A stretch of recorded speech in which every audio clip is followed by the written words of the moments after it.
Früher eine Zahnspange bekommen, Leben war vorbei gewesen. Ich habe schon Angst gehabt, was denken meine Kollegen von mir, hure peinlich. Und man weiss ja auch nicht, wie fest eigentlich das so wehtut, oder? Wisst ihr, wie mein Zahnarzt mir früher gesagt hat, ich bekomme eine Zahnspange? Ich mit 12 auf dem Brett dort am liegen, mit irgendwie 3 Sachen im Mund. Er so Max, bekommst du jetzt eine Zahnspange? Bevor wir das aber machen müssen wir noch Zähne ziehen. Und mein Blick zu meiner Mutter, die links neben mir gesagt hat, ich so, Mami, was will der ziehen? Ich habe angefangen zu brüllen. Ich habe gedacht, mit mir ist alles falsch.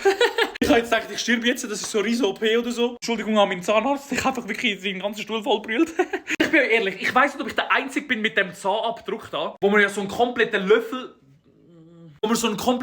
mit so Gummi in so ins Maul reinkommt. Hey, ich habe Krise geschoben bei dem. Ich habe das Gefühl, ich kann nicht schnaufen. Schreibt mal in die Kommentare, habt ihr auch eine Zahnspange gehabt und habt ihr auch so Probleme bei dieser Hurenschaufel? Ja, und falls nicht, habt ihr einfach Glück gehabt, wirklich. Ich weiss einfach noch, dass das Coolste war damals beim Arzt, die Bändeli wechseln, die Farbe wechseln. Sie so immer so, und was willst du heute für eine Farbe? Kann ich schwarz-weiß haben?